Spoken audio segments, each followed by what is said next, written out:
گھر کو سیٹل کرنے کا، گھر کا معاملہ، گھر میں سکون قائم کرنا، اسکن کے معنی یہ بھی ہیں، قرآن میں جو دوسری آیت ہے لِتَسْكُنُوا إِلَيْهَا، اسی کی طرح وَمِنْ آيَاتِهِ أَنْ خَلَقَ لَكُم مِّنْ أَنفُسِكُمْ أَزْوَاجًا لِتَسْكُنُوا إِلَيْهَا، سورۃ الروم، تاکہ تم ان کی طرف سکون حاصل کرو۔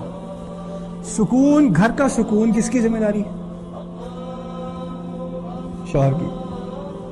ذرا غور سے سننا، اسکن انت وزوجک، ایک طرح سے سمجھ لیجئے سکون سے رہو تم، اور تمہارے ذریعے کون؟ تمہاری بیوی۔ ہم کہتے ہیں گھر میں سارا فساد پھیلتا ہے بیگم کی وجہ سے، اللہ تعالیٰ کہتے ہیں ذمہ داری فساد ختم کرنے کی کس کی ہے؟ سکون کی ذمہ داری کس کی ہے؟ تمہاری ہے، میری ہے۔ ہمارے ہاں کیا فارمولا ہے فساد ختم کرنے کا؟ خاموش، بات ہو گیا، سکون چاہیے مجھے۔ اسے سکون کہتے ہیں ہمارے ہاں۔ یہ ہماری خاص تفسیر ہے قرآن کی، پاکستانیوں کے لیے خاص بنوائی ہے۔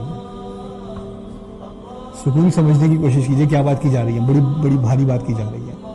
اصل میں اگر اس آیت کو سمجھنا ہے تو آپ قرآن کے تمام انبیاء جن کا رول شوہر کا رول، قرآن میں تمام ان عظیم شخصیتوں کا رول جنہوں نے شوہر کا رول کا دور ادا کیا، ان کا مطالعہ کیجئے، آپ کو پتہ چلے گا اس کو ان کے کیا معنی ہے۔ رسول صلی اللہ علیہ وسلم کے معاملے میں کتنی مرتبہ ہوا کہ ہماری امہات نے ایسی بات کر دی جس کا ان کو غصہ آیا۔ واقعات تو درج ہیں، صحیح حدیث میں بھی درج ہیں، قرآن میں بھی کہیں کہیں ذکر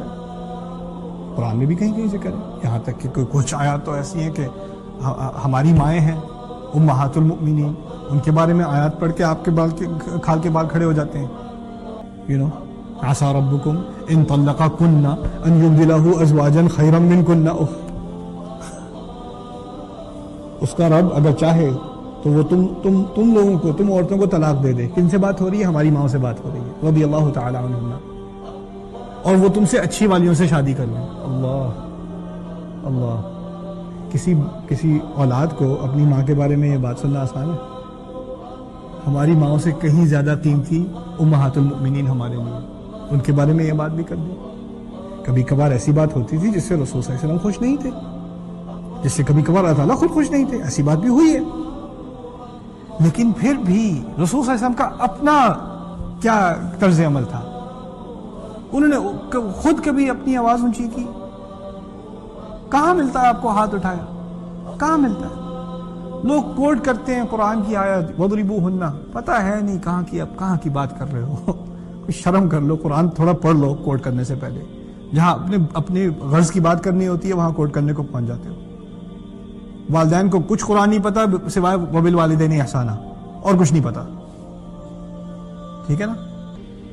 جو اپنے مطلب کی بات ہے وہ پتا ہے، باقی دین کا کوئی لینا دینا کچھ نہیں۔ دیکھیے اسکن کے معنی یہاں یہ ہیں کہ مرد صبر کا مظاہرہ کرے، دین سکھائے۔ جب گھر میں جھگڑا ہو رہا ہو تو یہ نہ کہ مجھے تک مت کرو، خود ہی سمجھو، وہ خود درمیان میں جا کر صلح کرے، سب کو تسلی دے۔ یعنی سب سے زیادہ غصہ سب کریں گے، بچے رونا دھونا کریں گے، بیوی آپ کی طرف پلیٹیں پھینک رہی ہے، صبر جو کرے گا وہ آپ کریں گے، صبر جو کرنا ہے وہ آپ نے کرنا ہے، آپ نے سکون ڈالنا ہے گھر میں۔ آج کل کیا ہوتا ہے، باقی سب صبر کر رہے ہیں، ایک جو دھماکہ گھر میں ہے وہ آپ ہیں، ٹھیک ہے نا؟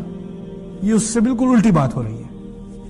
قرآن کی روح سے ہم بات کرتے ہیں دینی حکومتیں قائم کرنے کی، یار دینی گھر تو قائم کر لو، گھر کی حکومت تو دین والی ہو جائے۔ ہم باتیں کرتے ہیں بڑی بڑی علمی باتیں، سپریم کورٹ کی باتیں اور ادھر کی، یار تم گھر کے کورٹ کو تو ٹھیک کر لو یار، تھوڑا سا گھر میں تو